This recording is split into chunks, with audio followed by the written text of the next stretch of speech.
Lepo pozdravljeni, dobrodošli na današnjem večeru, na današnjem pogovoru. Jaz sem vesel, da ste se odzvali v takem številu, kljub lučkam, kuhanemu vinu in drugim sladkim pastem, ki so vas čakali do sem. Zdaj videli ste že, da se mi z gosti že veselo pogovarjamo. Zdaj bomo ta pogovor sproščen, vesel, zanimivo vključili tudi vas. Pripravili smo vam takole, sem si jaz vse zamislil tale pogovor, najprej mogoče, da spravimo letošnjo Nobelovko v nek kontekst beloruskega jezika, beloruske književnosti. Bomo najprej spregovorili nekaj malega o tem. Potem bomo mogoče tudi vmes, pa že na začetku, razširili kontekst na več dlje vzhodno-slovanske, recimo, oziroma zahodno-slovanske jezike. Kontekst razširili, potem pa bomo šli nazaj in spregovorili pač nekaj še o sami avtorici, o njenih delih, pa o delu, o katerem naj bi v bistvu danes največ govorili, ker je žal zaenkrat edino njeno prevedeno delo v slovenščino. Jaz upam, da vmes ga bomo dobili celo morda na mizo. Moj kritiški kolega je skočil po knjigo, ker je tukaj blizu doma, ker smo ugotovili, da zdaj je seveda knjiga izredno popularna, kajti avtorica je kot rečena Nobelovka in knjigo je skoraj nemogoče kjerkoli dobiti. Tako da upam, da bomo kratko dobili knjigo tudi na mizo. No, super, da se nekdo usede še v prvo vrsto, ker drugače izgleda res zakleto tukaj spredaj. Kakorkoli, jaz bi najprej mogoče spregovoril par besed o naših gostih, da boste vedeli, zakaj smo poklicali ravno te tri goste, da govorijo o tem, čeprav jaz mislim, da je to, če ste se odzvali na ta dogodek, mislim, da dobro veste, s kom bomo se danes pogovarjali. In sicer bom začel kar na mojem koncu. Branko Soban je seveda novinar, zunanje politični komentator, ki nam bo danes mogoče najbolj razkrival politične, družbene vidike Belorusije in širšega vzhoda. Potem imamo na sredini Veroniko Sorokin, prevajalko, esejistko, urednico, ki je prevedla tudi, kot rečeno, edini avtoričin roman v slovenščino. Tukaj na moji desni pa še je Blaž Podlesnik, docent na katedri za rusko književnost in literaturo. Govorili pa bomo, ker imena začuda, mislim, da še niti nisem omenil, seveda o Svetlani Aleksijevič, pisateljici, ki je pred kratkim prejela Nobelovo nagrado za njen opus. Predvsem pa bomo govorili, se pravi, o Černobilski molitvi, knjigi, ki je žal edina prevedena v slovenščino. To bom večkrat ponovil danes, ker mislim, da bo se tudi skozi pogovor pokazalo, zakaj je to zelo žal in zelo kratkovidno strani mogoče založnikov, da imamo samo to eno knjigo, kajti pa jaz upam, da vas bomo navdušili tako, da boste to knjigo šli tako iskat, če tudi, kot vam pravim, bo težko najti ta trenutek. Mogoče za začetek bomo začeli pri vas kot prevajalki te knjige. No, evo, Goran sem skočil in prinesel tole knjigo, o kateri smo danes govorili, da imamo še v slovenščini. Takole jaz jo za začetek položil vsem kaj. Če bo čas, mogoče res bomo še kaj prebrali iz nje. Skratka, zdi se mi, da se od vseh, bomo rekli, vzhodno-slovanskih književnosti, dejansko belorusko književnost poznamo morda Slovenci še najslabše. Jaz sem, ko sem se pripravljal na ta dogodek, skušal nekako kot zmeraj pogledati, spraviti avtorico v nek širši kontekst in sem skušal, brskal sem po spominu, po svojih seznamih in ugotovil žalostno dejstvo, da je to zame moja prva beloruska pisateljica, ki sem jo prebral. Se morda motim, a je veliko beloruskih avtorjev prevedenih v slovenščino? Ne, gotovo se ne motite glede tega. Beloruska književnost je dejansko zelo malo poznana, zaradi tega, ker ni imela nikoli idealnih pogojev, da bi se razvijala, tudi če pogledamo zgodovinsko. Tako da tam nekje od 14. do 16. stoletja se je beloruski jezik in pa se pravi slovstvo razvijalo pod litovsko-poljsko kneževino. Potem nekako ta prva znana dela, ki so izšla v 16. stoletju, to so bila satirično obarvana dela. Potem se pravi, ko je v velikem delu Evrope se razvijala renesansa v 17. potem v prvi polovici 18. stoletja, je v Belorusiji vladala literarna tišina. Potem konec 17. stoletja je vsa beloruska dela prepovedala Poljska, da bi izhajala in niti potem naprej, se pravi od konca 18. stoletja ni bilo kaj dosti bolje, ko je pod rusko nadvlado se vodilo enako. Beloruski jezik in književnost sta bila ves čas preganjena, tako da potem nekje v prvi polovici 19. stoletja so dela izhajala večinoma v rokopisih in tam prva polovica 20. stoletja je tisti čas, ko se uradno praktično tudi obelodani beloruska književnost prek pesnika, torej Jane, se pravi Jakub Kolas in pa Janka, zdaj sem malo zamešala priimek, torej to sta bila prva beloruska književnika, ki sta utemeljila pač moderno belorusko književnost. In zdaj, če pogledamo današnjo situacijo, se pravi sodobno belorusko književnost, v katero torej vrščamo tudi našo Nobelovko Svetlano Aleksijevič, ona se dejansko tudi sprašuje, kaj pa beloruski jezik sploh je. Vemo, da ona izdaja dela v ruskem jeziku.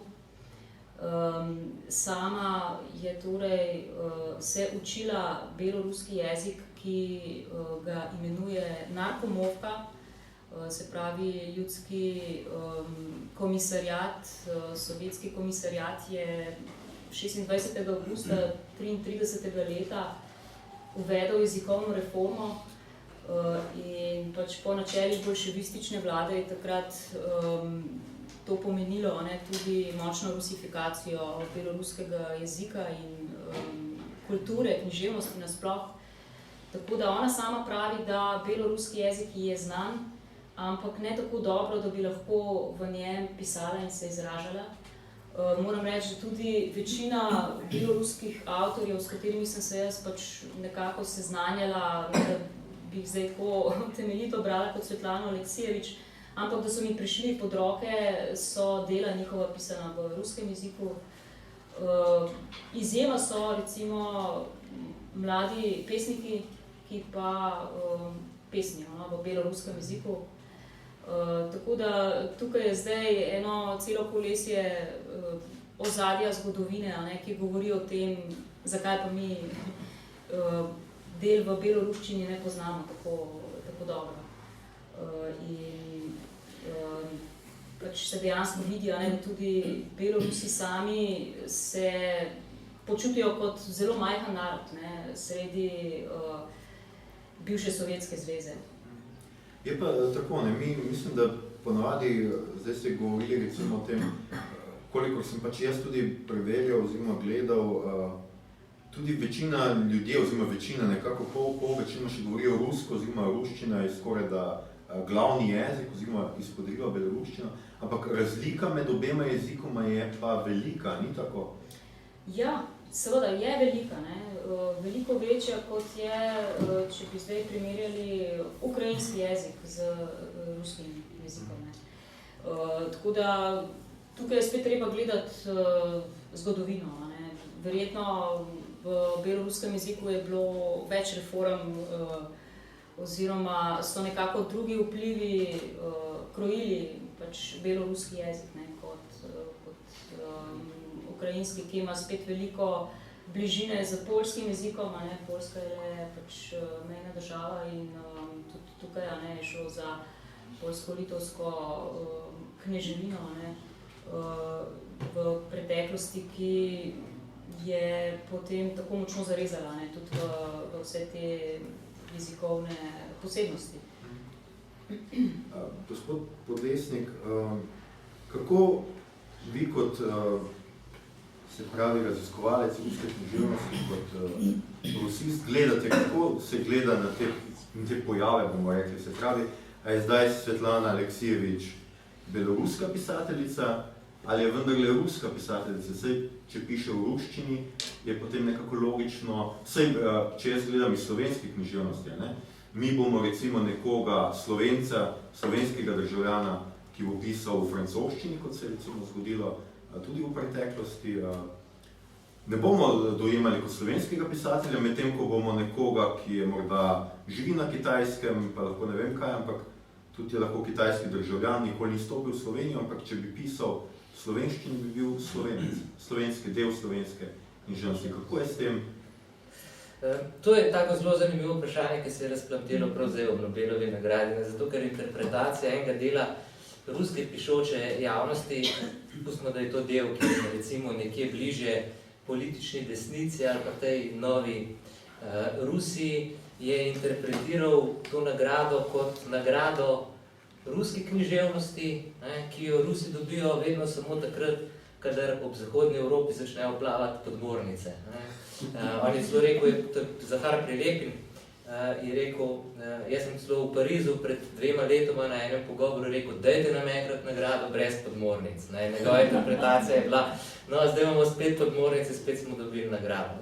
Kritika iz istih ust je bila tudi, da to ni literatura, ampak vse skupaj se pa obravnava, če se govori o njej kot o beloruski pisateljici, prav z tega vidika. Jezik je merilo, to je vendarle ruska literatura, čeprav ni literatura, zaradi dokumentalizma in tako naprej. To pač te, ki kritično zagovarja. Na druge strani imate ljudi, ki so zanj, pa ravno tako interpretirajo. In to morda še z bolj bizarnimi argumenti. Gledal sem eno televizijsko oddajo, kjer je en profesor pač rekel, to je definitivno ruska literatura, zaradi tega, ker sledi dolgi tradiciji humanizma, ki je značilna za rusko literaturo. Impliciramo, nobena druga literatura nima humanizma, samo ruskega ima. Jaz sem tukaj čisti pragmatik, jaz tukaj vprašam pisatelja, kakšno literaturo ustvarjate, kdo ste, in če pisatelj reče, jaz sem beloruski pisatelj, je beloruski pisatelj. Podobno tudi kot z nacionalnostjo, tukaj ne more biti nobenega zunanjega kriterija, lahko je pač samo nek subjektiven kriterij tega, ki ustvarja. Je pa navezaje na belorusko literaturo in tudi notranji paradoks, da se med seboj, recimo, beloruski ustvarjalci, ki pišejo v beloruščini in beloruski ustvarjalci, ki pišejo v ruščini, in sploh strani beloruskih ustvarjalcev, ki pišejo v beloruščini, na nek način obtožujejo te pisatelje, ki pišejo v ruščini, da na nek način izdajajo belorusko literaturo, da na nek način je znotraj to izključevanje. Tako da to je tako zelo zapleteno vprašanje, ampak meni se zdi nesmiselno v teh kategorijah sploh na nek način v tem vzhodno-slovanskem prostoru pogovarjati, ker in glede na temo, in glede na način pisanja, se mi zdi, da bi bilo treba te tekste obravnavati v tem kontekstu, dajmo reči, da ne bomo rekli sovjetske ali postsovjetske, dajmo reči v kontekstu te vzhodno-slovanske književnosti. Se mi zdi, da ima ta avtorica ne samo zaradi jezika, ampak tudi zaradi načina, kako razume literaturo, kakšno funkcijo in na nek način pripisuje veliko več z tem kulturnim prostorom, kot morda z srednjeevropskim ali pa celo zahodnoevropskim. No, to je odlično izhodišče, še eno vprašanje, ker je avtorica vendarle prva dela izdala, se pravi v času Sovjetske zveze, ali lahko, zdaj govorili ste pač o vzhodno-slovanskih, pa lahko govorimo recimo tudi o sovjetski književnosti, če pogledamo recimo nazaj. Spet enak primer je z nami, jaz zdaj delam recimo raziskujem modernizem in ko sem profesorjem skušal pač predložiti idejo, da bi jaz, ker so to dela nastajalo v 60-ih, 70-ih, govorili širše o jugoslovanski književnosti, so me vsi gledali seveda popolnoma začudeno, kajti pač neka teorija oziroma ideja je sploh, da jugoslovanske književnosti ni bilo. Več čas je bila samo slovenska, ki se ni nikoli navezovala na ostale književnosti ostalih republik, ampak je celo bila najbolj napredna in najbolj drugačna. Kako je s tem na tem sovjetskem, recimo bivšem sovjetskem področju, obstaja sovjetska književnost? Ja, mislim, na nek način je obstajala. Je pa tudi res, da vsi avtori, ki so se želeli vanjo vključiti, so se na nek način morali podrediti diktatu ruščine, saj recimo, če so želeli na nek način stopiti v center tega sovjetskega prostora in čisto iskreno, vsi ti avtori iz drugih bivših sovjetskih republik so na nek način imeli nek status marginalnih avtorjev. Ne glede na to, da so bile tudi, tako kot je bila bivša Jugoslavija, neke inštitute, ki naj bi na nek način spodbujali to sovjetsko literarno raznovrstnost. Vseeno mislim, da je bil to prav, da je bila Sovjetska zveza pač prostor, v katerem se je na nek način v veliki meri, kljub temu, da se je pisalo tudi v beloruščini in ukrajinščini, nadaljevala ta ruska literarna tradicija. Ne. Bi pa sem to še želel dodati, no, ker se mi zdi, ker nasploh ves čas govorimo o ruskem, beloruskem, ukrajinskem. Ti nacionalni koncepti so v veliki meri koncepti 19. stoletja. In to pač mi v 21. stoletju še vedno se ne moramo rešiti pravzaprav teh idej, ki so neke romantične, za nas zelo pozno romantične ideje, kjer neko samobitnost ali pa nacionalnost ne samo skozi jezik, ampak tudi skozi veličino te nacionalne literature poskušamo vzpostaviti. In tu se mi zdi, ne vem, vse te Nobelove nagrade so za tudi pametno odločitev, se mi zdi, so za književno delo v določenem jeziku, niso po nekem nacionalnem kriteriju in to se mi zdi, da je nek pravi pristop. Zaradi tega, ker vseeno, kolegica je omenila poezijo, tudi je zanimivo, zakaj Belorusi pišejo poezijo, ali pa zakaj je nek način najlažje pisati poezijo v tistem jeziku, ki je jezik z veliko, oziroma ki je tvoj jezik. Tukaj se mi zdi, da jezik vseeno nosi neko to, recimo čisto pesniško ali pa literarno kvaliteto in da v tem pogledu je verjetno tudi smiselno o teh delih razmišljati kot o nečem, kar se opisuje v kontekst tudi ruske književnosti. No, zdaj mislim, da smo dobili neko širšo sliko dogajanja in se lahko počasi premaknemo proti naši avtorici, proti naši knjigi. Gospod Soban, meni se je zdelo izredno zanimivo, pač sam priznam, da šele kasneje sem videl, da nastavnica, recimo za Nobelovo nagrado, je bila avtorica zelo visoko kotirala, celo na prvem mestu, mislim, da nekaj časa, ampak sam priznam, da recimo kot mnogi Svetlane Aleksijevič predtem nisem poznal. Vi pravite, da ste jo brali že zdavnaj prej, to je danes zelo hipstersko, zelo zanimivo, vsi radi povejo, da so nekaj že slišali pred množico, ampak skratka, vi ste se z avtorico srečali že dosti prej. Kdaj, če lahko poveste malo, pa mogoče še malo o avtorici sami? Ja, no, k tej debati, ki je že bila tukaj, bi dodal, ne, ona pravi, po očetu ljubi Belorusijo, po materi ljubi Ukrajino, zaradi tega, ker piše v ruščini, pa ljubi tudi rusko kulturo, se čuti del velike ruske kulture, čeprav pravi, danes je težko ljubiti v teh časih. Glede jezika, pa moja izkušnja, jaz sem bil v 90-ih letih v tistem koncu Evrope, ko je Belorusija postala samostojna, leta 1991, je takratni prvi predsednik Belorusije, Vladislav Šuškevič, za uradni jezik v Belorusiji, v neodvisni samostojni Belorusiji razglasil beloruščino. Potem se pa je izkazalo, da noben v bistvu ne govori beloruščine. Se je tale birokracija se morala v bistvu čez noč začeti učiti beloruščino in poleg te zagate rešil Lukašenko leta 1994, ko je prvič postal predsednik in še zdaj vlada.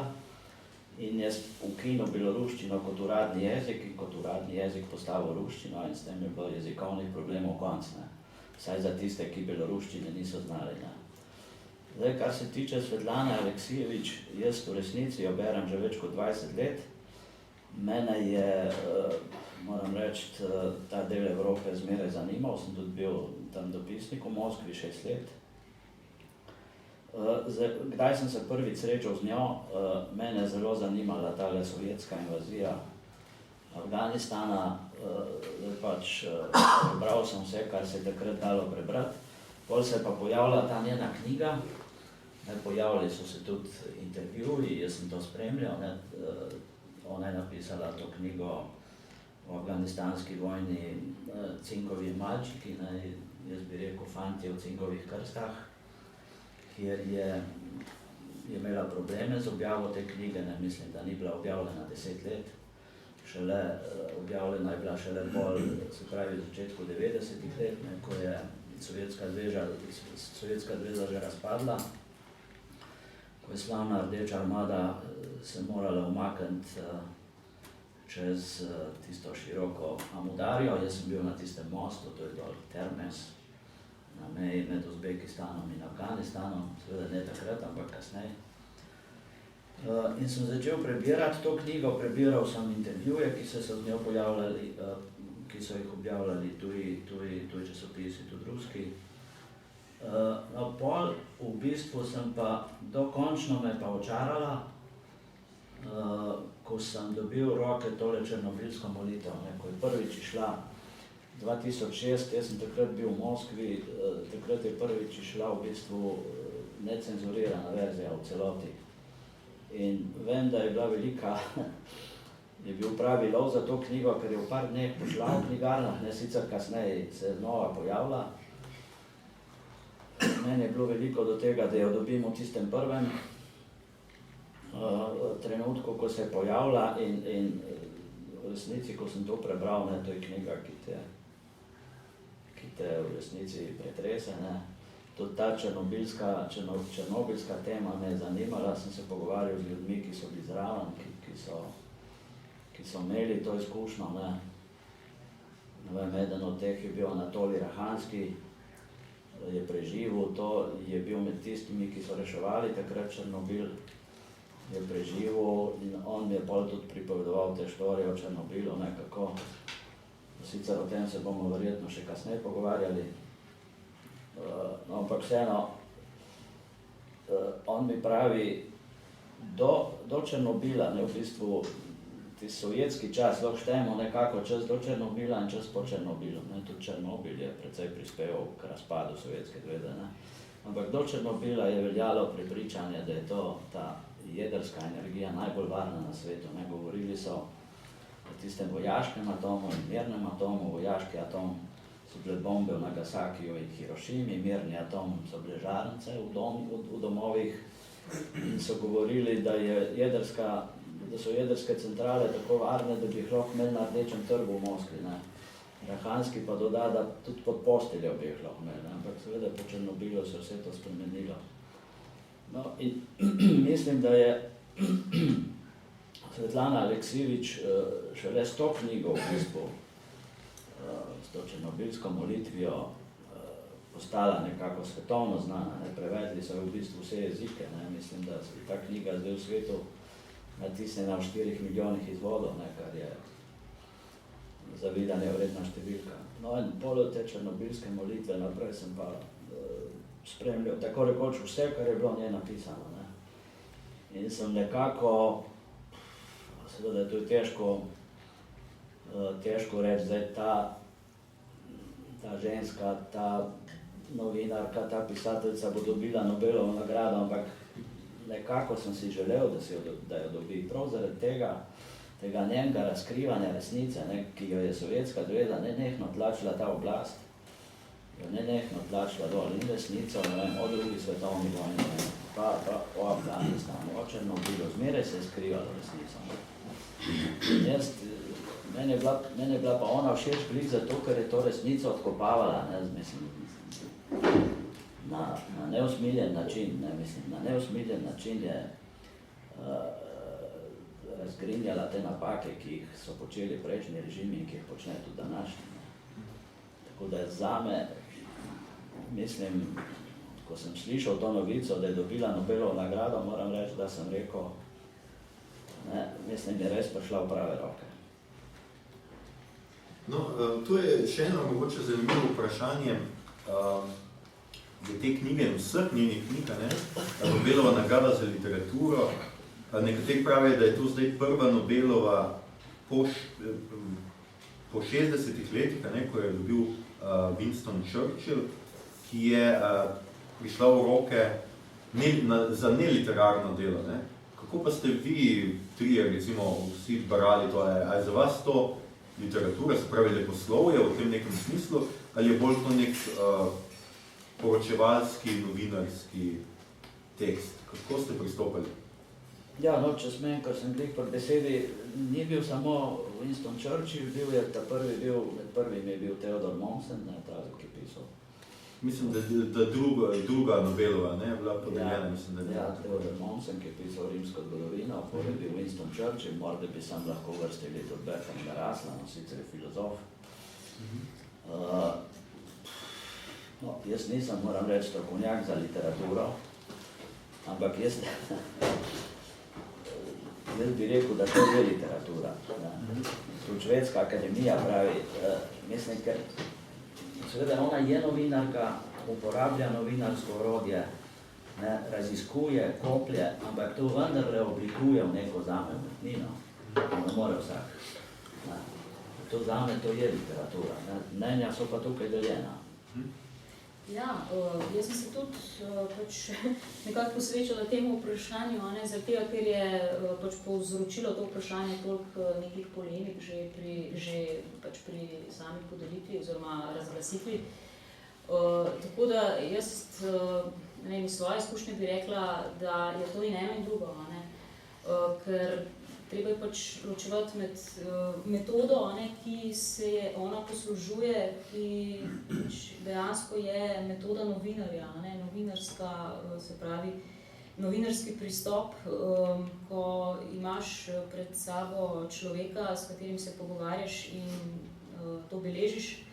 Tako da metoda je novinarska, ampak tako kot je tudi povedal gospod Branko, ona to oblikuje, vzame formo, kompozicijo iz, se pravi, leposlovja, ker drugače se težko predstavljam, da bi nastal nek tak roman, ker dejansko ga oblikuje tudi z samo strukturo, vključi 3 orkestre, vojaški, ljudski in otroški orkester, ki te vse zgodbe nekako povežejo v neko celoto, tako da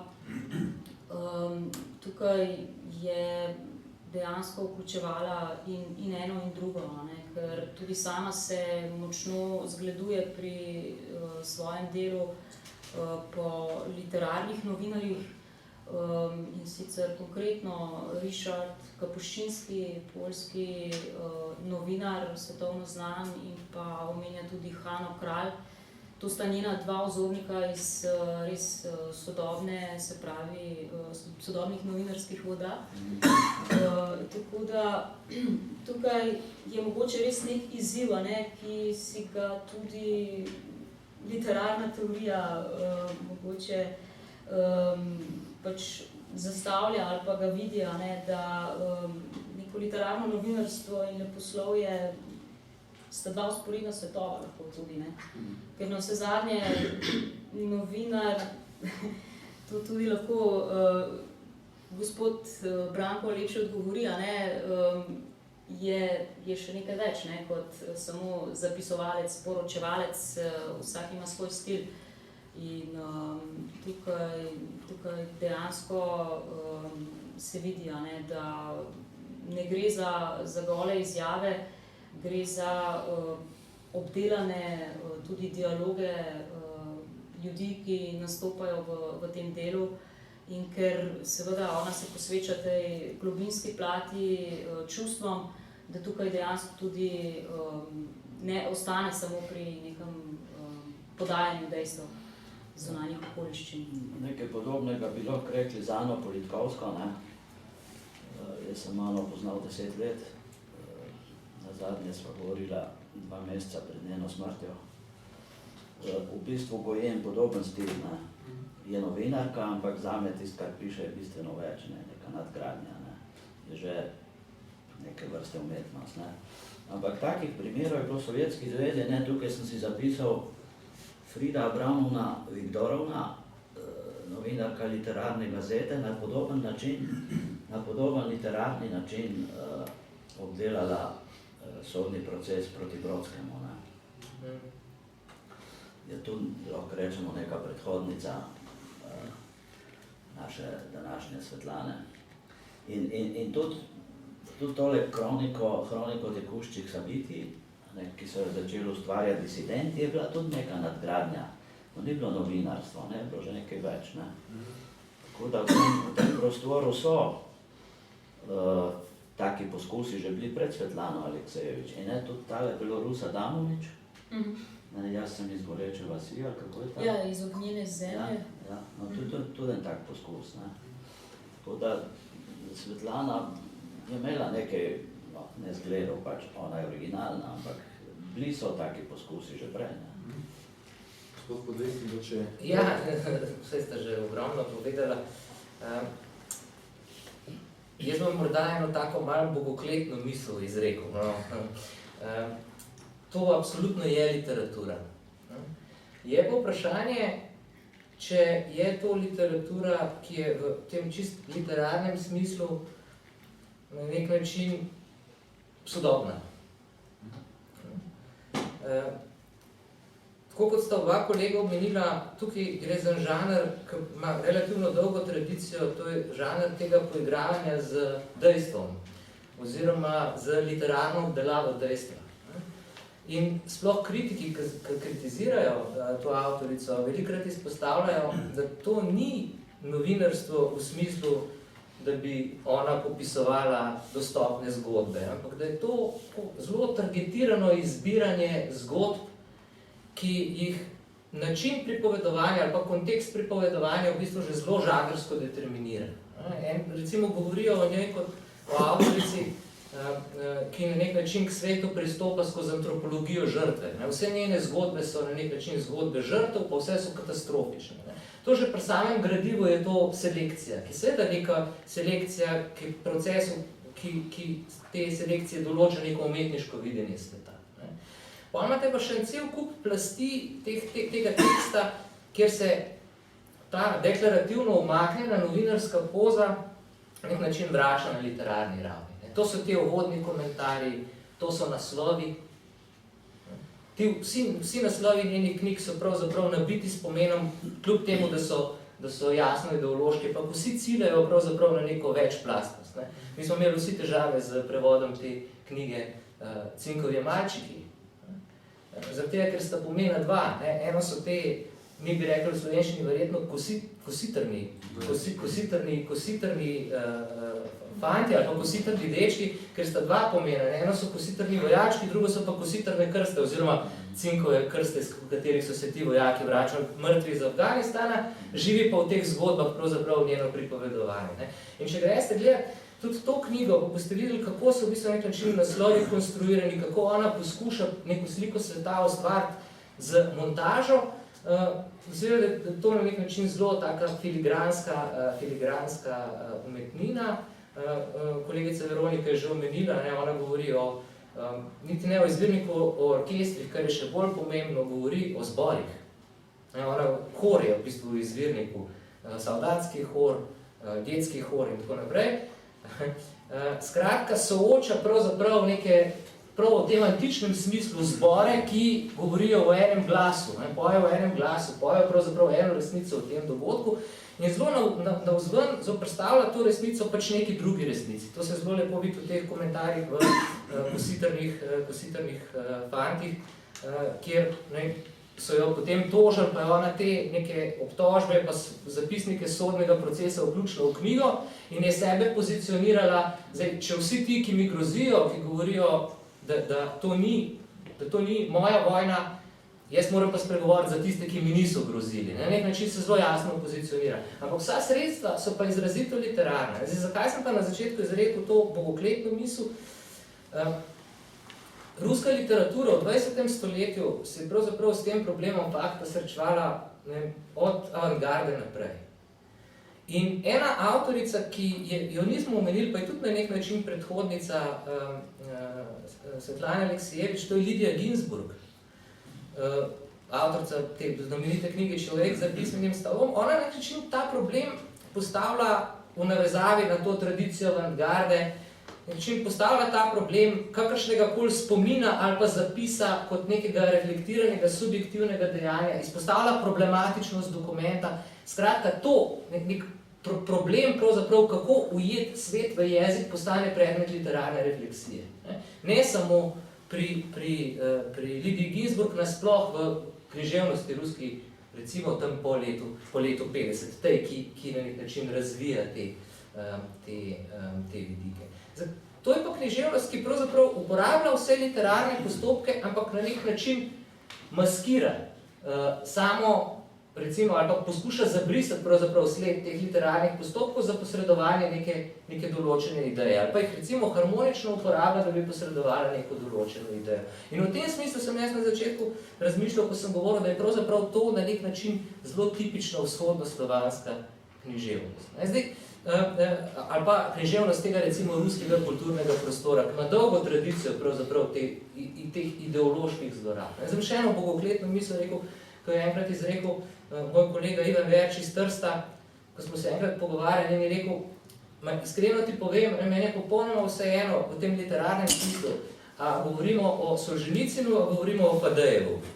Socialistični realizem ali pa recimo dobitnik Nobelove nagrade. Ampak z vidika, kako ta dva človeka razumeta literaturo, pa njun odnos do sveta, je to isti tip književnosti. V smislu, to je prostor, v katerem je treba povedati resnico o svetu. Literatura pa že na nek način celo stoletje ve, da je s tem resnica o svetu v besedi, da je s tem nek problem. In se pravzaprav s tem ukvarja. Z tega vidika je to res nek poseben tip literature. Razumem pa, zakaj prav ruske avtore, in to te avtore, ki na ta način razumejo literaturo, Svetlana Aleksijevič tako zelo moti. Zdaj, če se vrnem nazaj na začetek na Nobelovo nagrado, zdaj, če bomo šli o tem razpravljati, so pravzaprav vse ruske Nobelove nagrade, oziroma Nobelove nagrade ruske jezične književnosti so bile politične. Pasternak je dobil za roman, ki ga pravzaprav nihče od teh, ki so mu nagrado dali, ni bil zmožen prebrati, ker pač ni poznal poezije Pasternaka. Brodski je dobil zaradi procesa, čeprav oba ta dva avtorja, ki sem jo omenil, jo nedvomno kot pesnika zaslužta. Absolutno, jaz bi se takoj pod to podpisal. Ampak, če gremo zdaj o teh stvarih razmišljati, meni je strah, da ima Prelepin verjetno na neki ravni pa prav. Da tudi Zahod v tem nekem dialogu z Rusijo pravzaprav pristaja na zelo podobno razumevanje vloge književnosti in to se mi zdi tisto, kar je morda škoda. Ob vsem tem, da se s kolegom Zobanom strinjam, da je Nobelova nagrada bila podeljevana tudi za publicistične tekste, da v tem pogledu sploh ni nobene težave, ampak že takoj, ko so stavnice, ko se na nek način o tem, na ta način razmišlja, vemo, da imamo pravzaprav z literaturo težavo, oziroma z literarnimi nagradami težavo. To pa itak že vemo, tako da to nikaj posebno odkritje. No, če se zdaj mogoče res lotimo kar černobilske molitve, mene recimo prepričuje tudi, če še jaz lahko povem nekaj svojega, da je to literarno delo, je tako, ko se zdaj vse, kar ste povedali, gostje, je pa krati tudi, da seveda to, če bi tole objavili, recimo en odlomek tega kot intervju v nekem današnjem časopisu, jaz dvomim, da bi to šlo skozi. Prvič, seveda, vsi vemo, avtorica se umakne, vprašanj mi ne vidimo, čeprav se lahko predstavljamo, da vprašanje gotovo ona, da je prišla do teh tekstov, do teh izpovedi, je mogla včasih tudi malo vrtati, je mogla včasih tudi pritisniti na boleča mesta. Po drugi strani pa seveda se zavedamo, moramo povedati tudi to, da je ta knjiga nekako, ne samo, da je 10 let izhajala, ker je šla več izvodih, pa so bili vsi v začetku cenzurirani, mislim, da 2 ali 3 verzije cenzurirane, pa potem šele 4. necenzurirana. Tudi nastajale so te knjige, njene knjige po več včasih celo desetletje, ne, v to knjigo, ki ima 200 nekaj strani, v to je šlo seveda preko 150 ali koliko intervjujev, da nastane ena taka knjiga, da ona dobi material, ki ga potem zloži. Ne. To si morate predstavljati, da te knjige so projekt in da je mogoče tudi iz tega vidika pač ravnanja s temi podatki, ravnanja s temi kosi, je seveda to izjemno tudi literarno delo. Knjiga skratka pripoveduje ali pa nam prinaša izpovedi ljudi, ki so preživeli černobilsko katastrofo, ki so jo doživeli, bodisi preko svojih svojcev, dragih, ki so umrli, bodisi so se z njo soočili preko radiacije, se pravi preko grozljivih posledic. Sem si nekje zapisal, namreč nekatere stvari, ki sem jih jaz tudi izdal, jaz mislim, da smo mi černobilsko katastrofo kar nekako potlačili, da je to, recimo, da še danes, recimo, eden od 5 Belorusov živi na kontaminiranem področju. Ne. Tega si moramo zavedati, to je 2 milijona ljudi, 700 000 otrok. Na nekaterih področjih, recimo v Belorusiji, ki je bila najbolj prizadeta, kajti Černobil je seveda v Ukrajini, ne, če se ne motim, se pravi na tej meji, ampak Belorusija je bila zaradi vetrov, zaradi različnih atmosferskih stvari najbolj prizadeta in da recimo na teh 2 nekih področjih Belorusije smrtnost še zmeraj ne bi presegala nekako rodnost za 20%, kar je grozljivo, hkrati pa se še zmeraj, še toliko let potem, povečuje število duševno zaostalih genetskih ljudi, rojenih z genetskimi napakami in podobno. Kar je prva stvar, jaz mislim, ki je zelo očitna in ki izhaja ravno iz tega, pač iz avtoričine želje potem, da pove resnico, je pa vendarle malo, bom jaz rekel, zamotana resnica in sicer po eni strani, jaz bom rekel, nekateri pričevalci, gospod Soban, recimo takoj povejo, da je to krivda recimo oblasti, da so oblasti prepozno reagirale na katastrofo, da niso verjele recimo znanstvenikom, eden od znanstvenikov v knjigi se pritožuje, da ga niso želeli niti slišati, ko je on skušal priti do nekega politika, je on raje razpravljal o beloruski kulturi, recimo. Po drugi strani pa mislim, da je po drugi strani pa doživljamo tudi apologijo oblasti, se pravi, ljudje ne verjamejo, da je oblast bila tako slabovidna, kako bi človek temu rekel, da je poslušala znanstvenike, ampak tako, kot ste vi omenili, da tudi znanstveniki sami niso vedeli, niso se zavedali dejansko, do kakve katastrofe lahko pride. Ampak se mi zdi, da je ta nek odnos do oblasti, ki se seveda tukaj kaže, ta dvojen odnos nekako značilen ne samo za vse v bistvu države z bivšimi, recimo socialističnimi ali komunističnimi režimi, ali se morda motim. Ne, imate prav, ne, seveda jedrske nesreče so bile že pred Černobilom, ne, ampak Sovjetski zvezi so bili očitno prepričani, ne, da se to lahko zgodi na otoku 3 mil v Ameriki, pa nik se pa ne more. Ne. Ta zaverovanost v svoje nadsposobnosti, ne, je v bistvu marsikdaj zamegljevala resnico, ne. Niso hoteli videti resnice. Zdaj, Svetlana Aleksijevič v tej knjigi med drugim pravi, ne, da v jedrski elektrarni v Černobilu ni bilo v vodstvu niti enega jedrskega fizika. Ne. Bili so strokovnjaki za energetiko, bili so strokovnjaki za turbine, bili so strokovnjaki, mislim, politični delavci in jedrskega fizika, ni bilo pa nobenega. Ne. Tako da, seveda, analiz o tem je bilo ogromno, ne. Večina, vsaj tega, kar sem jaz prebral, tudi moram reči, da nisem strokovnjak za jedrsko fiziko, so pač gledali, da je bil tukaj kriv človeški faktor, ne. In kup stvari je šlo narobe. In pol problem te sovjetske oblasti pa je, da pol ne priznajo, najprej, seveda, preden pride novica od Černobila do Kremlja, traja nekaj časa, ne, ker je toliko mestnih postaj, ko pa pride do Kremlja, ne jemljajo resno, ne, ker ne poznajo stvari.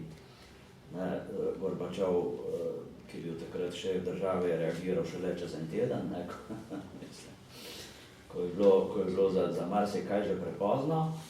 Ne. Hkrati se pa na terenu pojavljajo tiste tipične sovjetske reakcije, ne, tja pošljajo oborožene vojake, ne, z novimi avtomati, brez ustrezne zaščitne opreme, to je zarota Zahoda, ne, to je tuji agenti so zraven in tako naprej, medtem je pa umrlo, medtem so pa vojaki goloroki, brez vsake opreme reševali in zasipali tisti goreč reaktor, gor nad njim so pesek vanj sesuvali piloti helikopterjev tukaj, ki tudi niso imeli nobene zaščitne opreme. Stvari so se lotili na popolnoma napačen in zgrešen način. Reševanje od te katastrofe je takrat, seveda vsem tistem časom, to se je kar nekaj časa vleklo, sodelovalo blizu 800,000 likvidatorjev, to so bili v glavnem vojaki, mladi fantje, ki so pol v glavnem si umrli, prostovoljci in tako naprej. In prave resnice o tej katastrofi v bistvu nikoli ne bomo zvedeli. Jaz sem se pogovarjal, Veronika je v spremni besedi tudi omenila, z doktorjem Katom Wagerstockom, britanskim fizikom. Takrat, ko sem se pogovarjal, je bil profesor na Finskem. On je prav strokovnjak za ta radioaktivna sevanja, s tem se ukvarja celo življenje.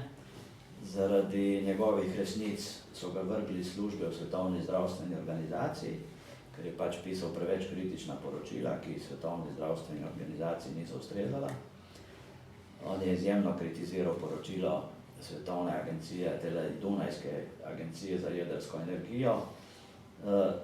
Zdaj ne me držati za besedo, ampak mislim, da v tistem poročilu piše, da je bilo v černobylski tragediji 500 mrtvih.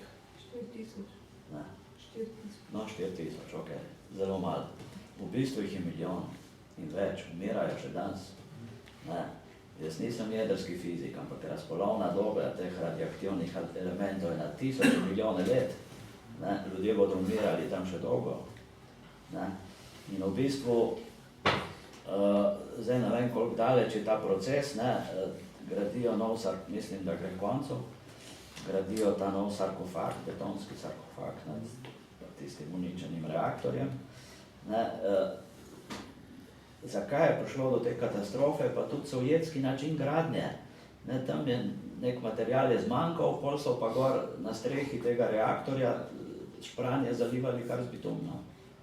Mislim, to kot da bi gradili, ne vem, neko štalo, ne pa jedrski reaktor. Mislim, tako da posledice so bile katastrofalne, zavedali se jih niso ne v Sovjetski zvezi, zanje nismo vedeli ne v Evropi, ne drugje. Plačevali bomo pa še tisoče in tisoče let.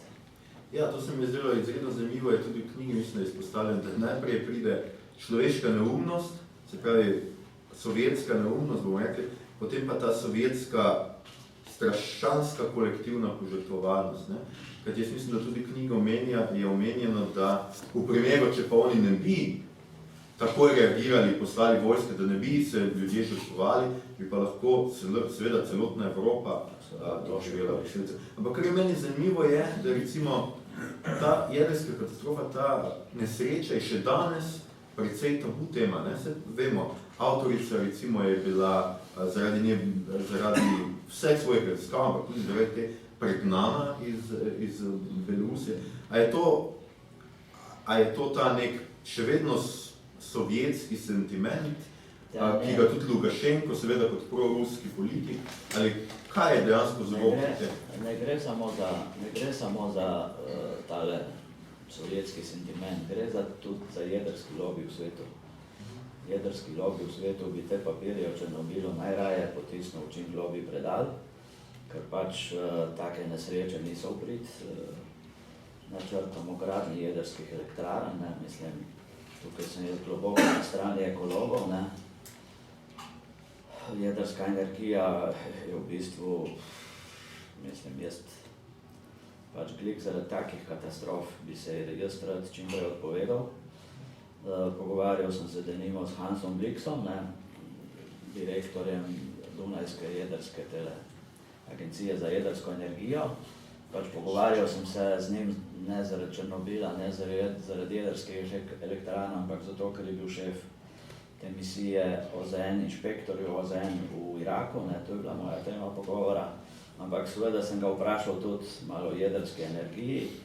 Je rekel, zdaj pa poglejte, ko me to sprašujete, pravi, koliko tehle vetrnih elektrarn bi potreboval Stockholm za ogrevanje, za razsvetljavo mesta.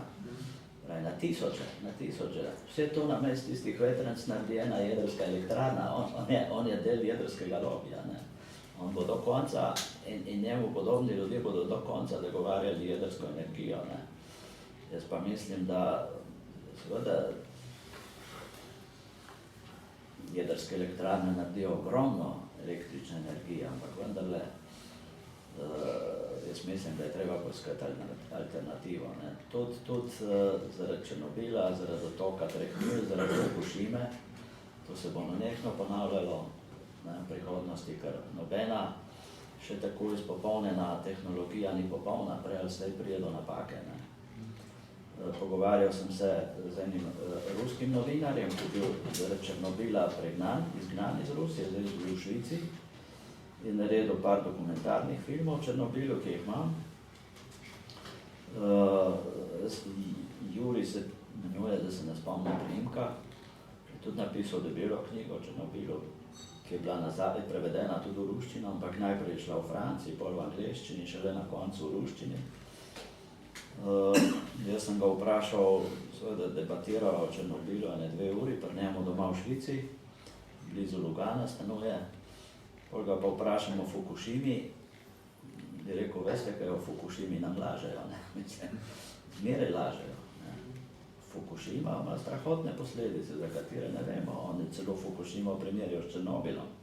Zdaj vprašanje, ne, morda je bilo vendarle malo manj hudo, ne, kot s Černobilom, ampak nobena jedrska elektrarna, mislim, nobena tehnologija ni popolna, ne. In na območju nekdanje Sovjetske zveze je takih černobilskih reaktorjev, mislim, da še kar nekaj, zdaj ne vem na pamet koliko. Največja je bila v Litvi, Ignalina, ki so jo zaprli pred leti, ki sta bila še močnejša od Černobila. Koliko še takih černobilskih reaktorjev danes deluje, ne vem, ampak se da preveriti. Nobena tehnologija ni popolna. To Černobil dokazuje. No, skratka, kar se meni, to je ena stran, ena plat zgodbe. Druga plat se mi zdela izredno tudi zanimiva, gospod Podlesnik, to je vprašanje za vas. Reakcija ljudi ni bila samo to, kar mi danes jemljamo kot neko res kolektivno reakcijo, ampak je bila na nek način kot nek kulturni refleks, ne. Meni se zdelo izredno fascinantno, kako, fascinantno in seveda grozljivo obenem, kako recimo so se odzvali na to, kot smo že rekli, medtem ko je bila ta katastrofa se še dogajala, se nek politik pogovarja o beloruski kulturi, ljudje grejo za 1. maj ven, se veselijo in vsa ta zgodba o ruskem junaštvu, junaštvu naroda, o moškosti ruskega moškega in podobno, pa razmišljanje hkrati o Bogu, o smrti, ki se skozi ta pričevanja, kako da so se na katastrofo dejansko odzvali s tem, kar imamo mi za neke večne teme ruske književnosti. Tako da je to neka ideologija, ki je bila dejansko s katero so bili zelo prežeti. Ja, mene je ta knjiga zanimiva v širšem kontekstu. Jaz je niti ne bi bral samo v navezavi na černobilsko katastrofo, ampak to je tak poskus, ta pozicija pričevalcev, ki so onkraj te velike globalne katastrofe, kataklizme, ki je mi nikoli nismo doživeli, in pravzaprav to je glas tistih, ki so spogledali čez rob, ki so stopili onkraj, ne. Jaz bi šel širše. Ta knjiga, jaz sem to knjigo posodil prijateljem, pa so mi rekli, kaj si to prinesel? To je strašno. To je tako močen tekst v tem smislu, ker to je tisto drugo, ki ga nihče v naši kulturi veselega decembra na nek način noče pogledati. In to je ta pozicija, iz katere se te pripovedi pišejo, oziroma pričajo te priče. Potem je pa druga pozicija, to je pa pozicija same zgodovinske situacije, v kateri so se znašli. In tle sta dva pravzaprav zelo različna pogleda. En je ta nek način pozno-sovjetski, ki je na eni ravni fatalističen, tam v to zgodbo so vključeni te ruralni beloruski prebivalci, tisti kmetje, ki na nek način nimajo izbire. Njih so sicer preganjali z tistih kmetij, ampak to je bilo njihovo življenje in takoj, ko so se lahko tudi skozi bodečo žico, če je bilo treba, so se oni vrnili nazaj, so sadili krompir in živeli pravzaprav in zaupali v vse višnjega. Drugo je pa ta ideološka mašinerija, ki je na nek način še vedno delovala in ki je omogočila neko aktivacijo ljudi, da so dejansko, pa niti ne za državo ali pa v imenu ideologije, ampak s to neko idejo pravzaprav žrtvovanja za bližnje, za svojce, se velika večina teh ljudi, nekaj jih je prišlo, ampak velikih je bilo tudi iz tega območja, z območja Pripjata in tako naprej, ki so bili pripravljeni pravzaprav pomagati, medtem ko se je ta evakuacija izvajala. In mislim, da ta knjiga je zanimiva pravzaprav iz te, za ta vzhodnoslovanski kontekst iz te dvojne perspektive. Po eni strani nam priča o tem, kako je dejansko kako so ljudje doživljali pravzaprav ta šok, po drugi strani pa 10, 15, 20 let kasneje, ko so ta pričevanja zbirana, je pa to govor ljudi, ki jih več nihče noče slišati. Jih noče slišati v Sovjetski zvezi, jih noče, oziroma v današnji Rusiji, jih noče pravzaprav dobro slišati tudi Evropa, oziroma jih želi slišati takrat, ko na nek način spet ali odpira prst v Rusijo, kjer naj vidi tega strašnega drugega, ali pa jih hoče slišati takrat, ko je to oportuno, zaradi tega, ker želijo kakšne, recimo poudariti kakšne ekološke ali kakšne druge ideje. Zato se mi zdi, da je ta knjiga pravzaprav veliko močnejša zgoraj od tega ekološkega sporočila, ampak je neko to pričevanje res teh ljudi, ki so pogledali onprej. To, česar se mi od hladne vojne pravzaprav naprej bojimo, pa ves čas lažemo to neko našo pot. Tudi mislim, da se odlično kaže, kako je nerazumevanje tega, kako pripomore ravno temu, ker jaz ne vem, tudi ko sem zdaj prebral knjigo, jaz čutim enako, kot čutijo pričevalci, čutim nek strah, ampak ta strah je popolnoma neviden. Kar je mene izredno fasciniralo, je recimo tudi navezave na Biblijo, kjer je dejansko ljudje, ki so seveda se vračali v te domove, tudi potem, ko so jih naselili nazaj, so seveda videli, da je vse še tam, nič se ni zgodilo. Cvetovi drevesa še zmeraj cvetijo, krompir še zmeraj poganja in vse, samo pač ta grožnja, ki je bila popolnoma nevidna. Tudi vi, gospa Sorokin, ste kot prevajalka, nekje izjavili sem prebral, da je bilo to knjigo mučno, na trenutke celo mučno, težko prevajati. Ja, gotovo, samo delo, tako pač glede na tematiko, tako zdaj, če povzamem, neka šok terapija. Od se pravi začetka do konca, mogoče še najbolj začetek, ko se dejansko seznaniš s to težino. Drugače pa, recimo, jaz sem se tukaj znašla z ogromno nekih tehničnih, strokovnih pol, ki seveda pač o njih ne vem, dovolj. To je radiofizika, je rentgenologija, je medicinska fizika, je praktično ogromno nekih takih področji, potem na vse zadnje samo življenje, oziroma botanika, tukaj so izrazi, ki jih je treba sproti preverjati. Drugo, kar pa je pa tudi na to pa se vidi že tudi rahlo z same sestave tega dela, o tem smo tudi prej govorili, kako pisateljica pač vključuje, se pravi, formo, nek skelet literature.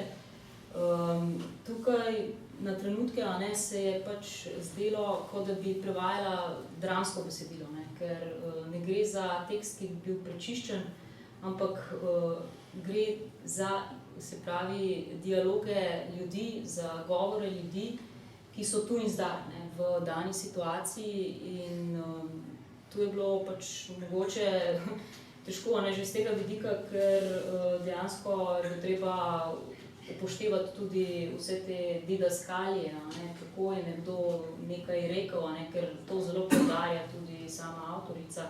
Tako da to pač ne moreš spustiti, če prevajaš.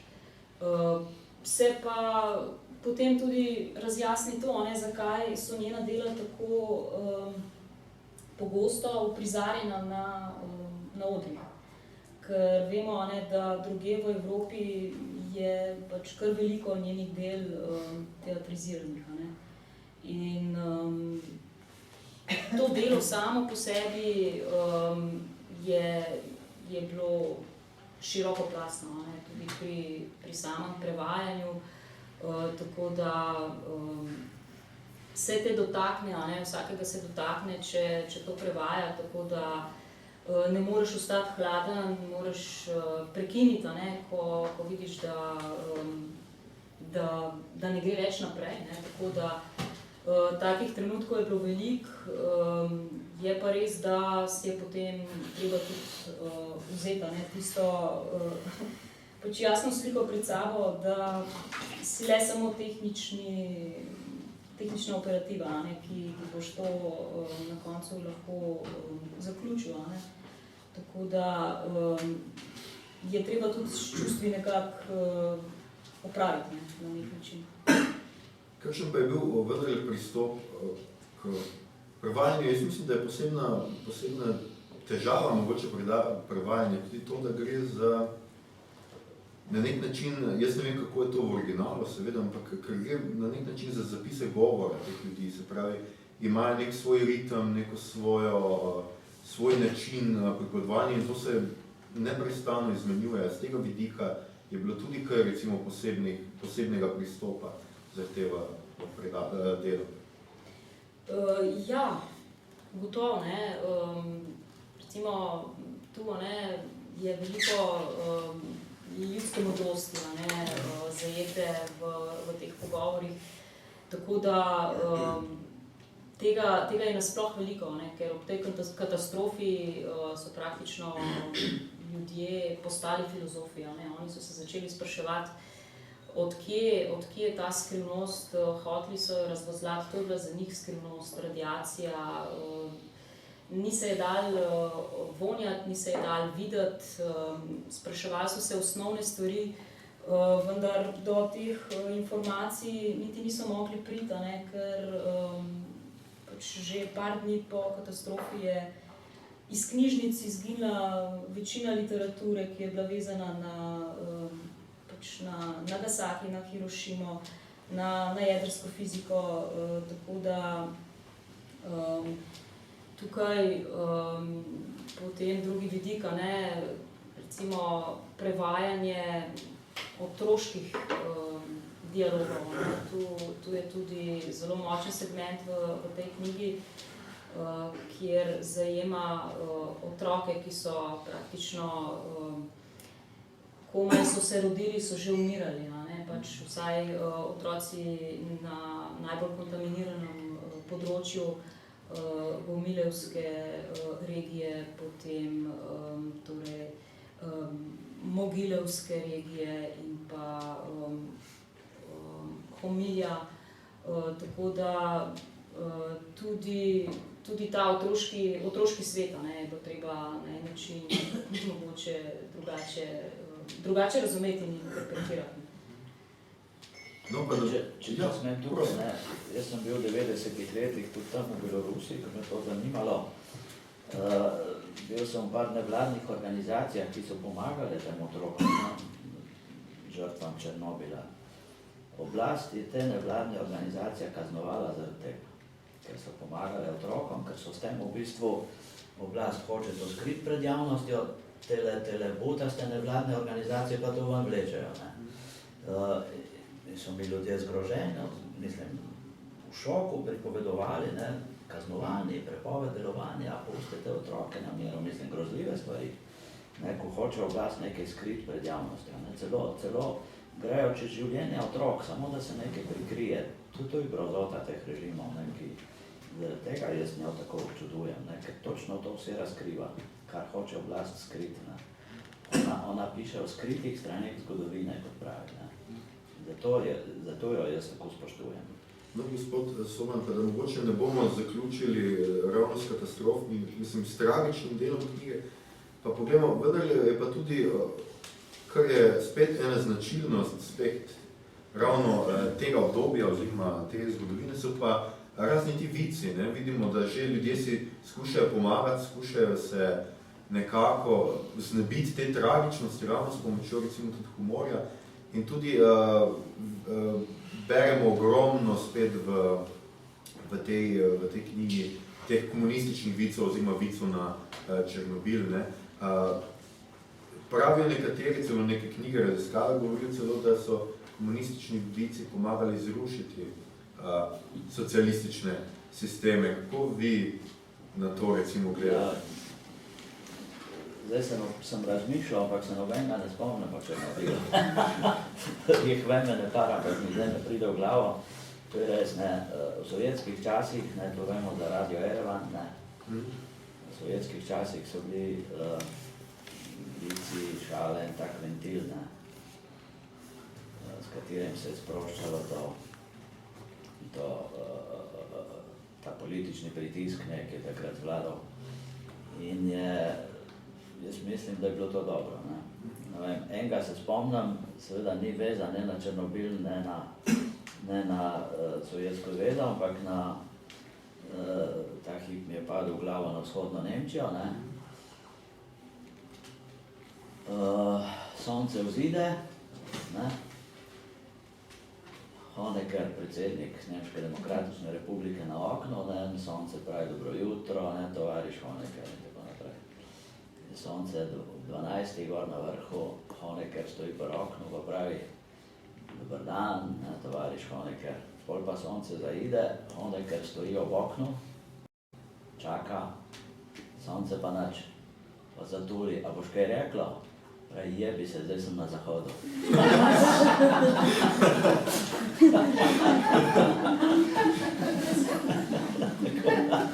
Takih vicev je v sovjetskih časih bilo ogromno, ne, in jaz mislim, da je bilo v tistih najbolj trdih, svinčenih časih to edini način sproščanja tiste politične napetosti. Hvala Bogu, da so vici bili, ne. Tako je. Je pa to pač del tudi, kako pa s humorjem v ruski književnosti nasploh. Dejansko je Rusov, čeprav jaz osebno ne, no, ampak večino imamo v ruski književnosti vseeno bolj vidik, da so to bolj v spredju vprašanja Boga in ne pa toliko humorja. To je dvoje ločeno.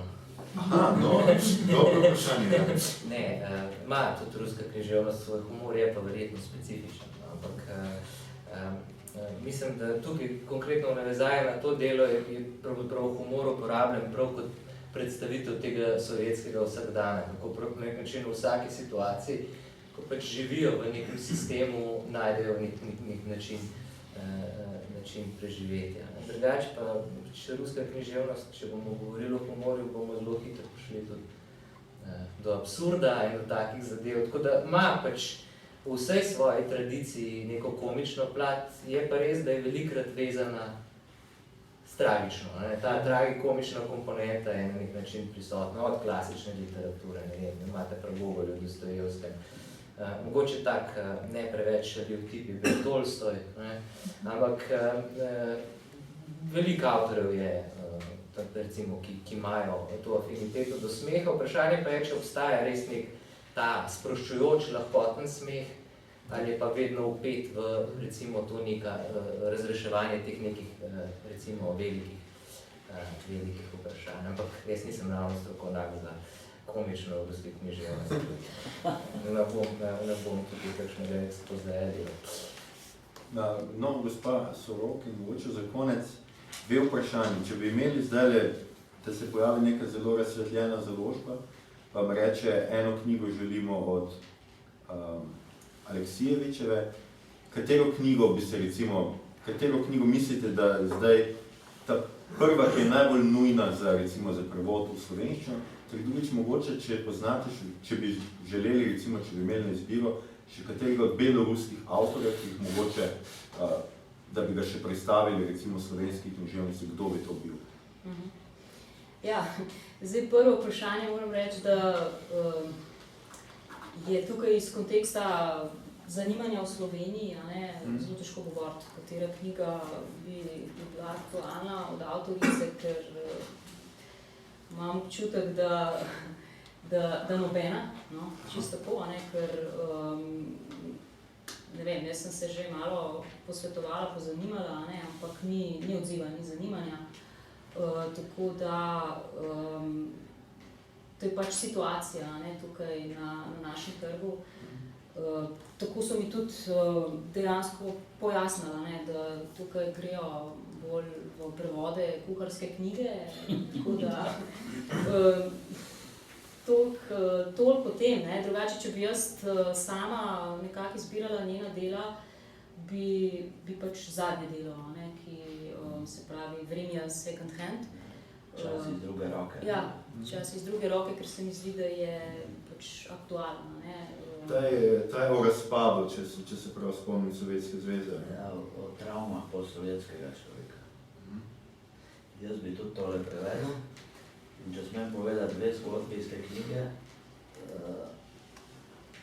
ona govori, mislim, zgodb je ogromno, ne, ti dve sta mi tako najbolj.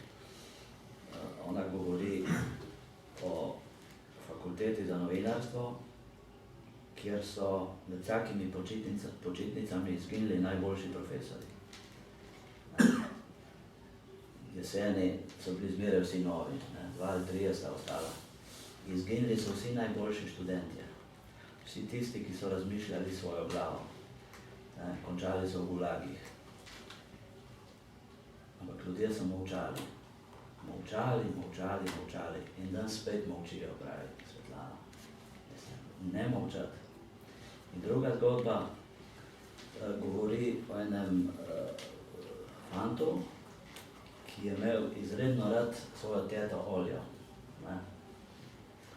Lepotica je bil dober, mislim, rad jo imel kot nečak, ne, zaljubljen svojo teto. Ampak pol je pa zvedel, ne, ko je odrastel, je pa zvedel, da je ta teta, ljubljena teta Olja, leta 1937 ovadila svojega brata, ki je končal v gulagu. To je bila praksa pa v Sovjetski zvezi takrat, da uvajaš vse po vrsti. No in pol, ko je bila pa teta Olja na smrtni posli, pa nečak pride k njej, pa pravi, pa se tam pogovarjata, pa pravi teta Olja, kaj pa leto 37? Pravi, to so bila pa najboljša leta, bila sem mlada, lepa, ljubljena, ljubila sem. Ja, pravi, kaj pa stric Saša? Je rekla, veš kaj, moj nečak, zdaj mi pa najdi človeka, ki bi leta 37 ravnal drugače. In tukaj Svetlana napiše, se pravi, zlo ni Berija, ni Stalin, ampak so navadni ljudje, ne, med njimi teta Olja. To je treba to knjigo prevesti. Ja, ja, tudi sama sem brala, no, se pravi, njene misli o tem delu, ko je tudi sem pač na govoru v knjigi napisala, ne, da totalitarni režimi, gulagi spremenijo tako rablje kot žrtev in ga praktično To je rekel Varlam pokvarijo, ne. Kaj pa še kak beloruski avtor, ki bi ga se recimo splačal ali pa prevesti v slovenščino? Ja, zdaj recimo od teh beloruskih sodobnih pisateljev, pisateljic, ne, recimo so nekako najbolj spravi plodoviti, ne, v Belorusiji Andrej Smetani, potem Anna Olhovskaja, Olga Tišarska, Terasevič, Olga Brumiko. To je zdaj pač seveda veliko vprašanje, ne, kje zastaviti, ne, samo gotovo bi bilo zanimivo pač kaj prevesti, ne, še od same Nobelove nagrajenke, ne. Tako je tudi moje mnenje, no, da bi se nekako bolj seznanila, ne, z tudi celoto drugih njenih del, ne. No, to je, jaz upam, da vseeno neko izhodišče, pa če mogoče bomo še kaj več razpravljali, pa če bodo ljudje zdaj, če smo jih dovolj navdušili, pa odhiteli iskati tole knjigo, pa mogoče malo povprašati v knjižnicah, knjigarnah, mogoče pa bomo naredili en tak majhen mehurček, pa bo prišlo do, ne do katastrofe, ampak upajmo, da do tega, da dobimo še kakšno njeno knjigo v roke. Slišali ste tudi nekaj predlogov za beloruske avtore, pač tisti, ki govorite, domnevam, da večino pišejo ti v ruščini avtori. Se pravi, tisti, ki govorite ali pa znate rusko, ste dobili tudi nekaj predlogov za to, kajti če se ne prevaja nobelovka, jaz ne vem, kako bo z drugimi avtorji. Zdaj pa mogoče, preden se poslovimo in gremo na kuhano vino. Jaz sem žal, se mi zdi, da prej pozabil to povedati, že vmes, ker smo se tudi mi tako dogovorili, da bi vas prosil, da kar vmes zastavljate vprašanje, ampak zdaj je že mimo. Tako da imate zdaj priložnost, da zdaj postavite kako vprašanje, še posebej, ker ste bili tako pridni in tako lepo zavzeto poslušali ves ta pogovor. Je kakšno vprašanje slučajno? Koga še kaj zanima, smo še kaj pustili odprto? Ne?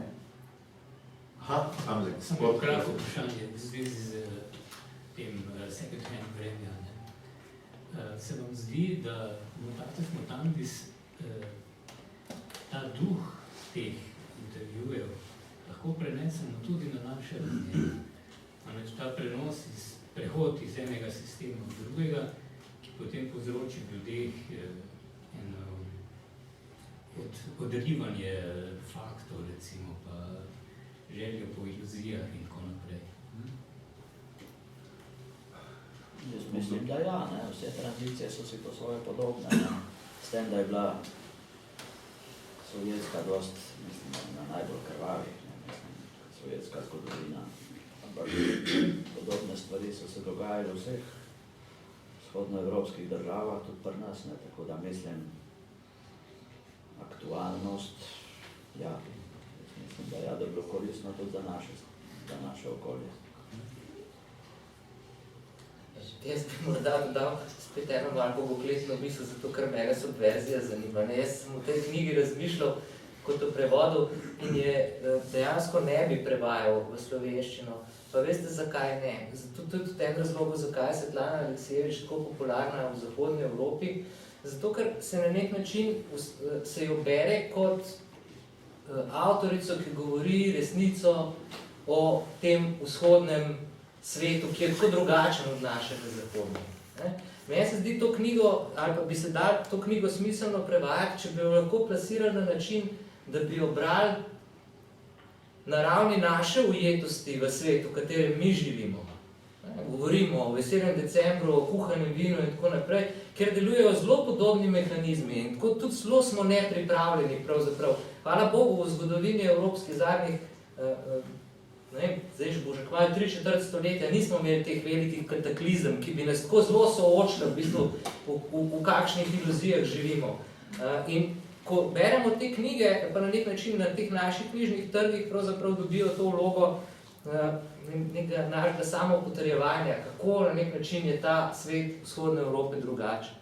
Če bi uspeli to knjigo plasirati na način, da bi jo brali, da bi nam razgaljala pravzaprav to isto našo ujetost ali pa nepripravljenost nas na kakršnokoli bodočo potencialno katastrofo, bi ta stvar imela smisel. Pa ne mislim niti toliko, vi ste verjetno mislili v tem kontekstu Jugoslavija, pa recimo naša ujetost pravzaprav v našo socialistično preteklost. Jaz mislim, da tukaj s to knjigo, ker je res toliko radikalna, ne bi dosegli tega učinka.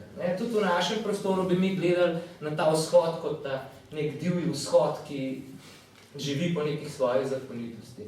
Je pa moč te knjige prav v tem, ker gre pravzaprav za univerzalen človeški mehanizem. Mi vsi to počnemo, vsi se ujamemo v neko iluzijo sveta in ko se ta mehurček razblini, pravzaprav ne moramo na nek način iz te svoje iluzije in tudi naprej v njej ustrajamo. Če gledamo, ne vem, zgodovino zadnjih 15-20 let, našel to recimo srednjeevropsko ali pa tudi zahodnoevropsko, se pravzaprav ta mehurček že zelo razdira. Mi pa kar naprej, na nek način, na vseh ravneh poskušamo iti nazaj oziroma reproducirati te neke vzorce, ki so bili vzorci razvoja po drugi svetovni vojni. Tako da zato, recimo, taka subverzivna misel, da morda bolje ne prevesti te knjige, ampak se to pač tako malo bolj za Jaz se tukaj strinjam, mislim, moje mnenje, koristna bi bila točno zaradi tega, kar govorite. Tudi tam na vzhodu je bilo ogromno napak, ampak tudi na zahodu mi živimo v iluziji demokracije. Demokracije ni več. Zato bi bila ta knjiga koristna tudi za nas. V tem smislu mislim jaz, ker mislim, gledajte, kaj so počele najbolj demokratične države sveta. Ja, gradile so koncentracijska taborišča, prostite. Je to demokracija, če imamo Guantanamo. Pa tajne zapore sredi Evrope, v Poljski, v Litvi, v Romuniji. To je iluzija demokracije, demokracije ni več, človekovih pravic ni več, se pravi, se vračamo tja v tiste kraje, o katerih piše Svetlana Aleksijevič. Zato je meni veliko do tega, da bi ljudje brali Svetlano Aleksijevič. No, morda bomo potrebovali še kakšno sami ali pa kje na zahodu, da se rodi kakšna Svetlana. Še kakšno vprašanje slučajno? Še kak komentar? Drugače bom jaz se zahvalil najprej seveda vsem svojim trem gostom. Posebna zahvala gre tudi Goranu Deklevi, ker nam je priskrbel knjigo, ki smo jo danes imeli takole za ospredje tega dogodka, čeprav iz nje nismo nič brali. Jaz jo resnično zelo toplo priporočam. Jaz mislim, da so tudi vsi gostje danes tako lepo govorili o njej, da jo le vzemite v roke, če še je niste prebrali. In to bi bilo z naše strani vse.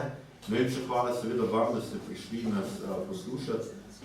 Zdaj pa, če so še kakšno vprašanje, ki morda niso za širšo publiko, pa bojo gostje mogoče še tukaj 5 minut, preden si oblečejo vse te bunde, kape, vse to, kar je že potrebno, pa le pristopite do njih, pa še kaj vprašate. Najlepša hvala.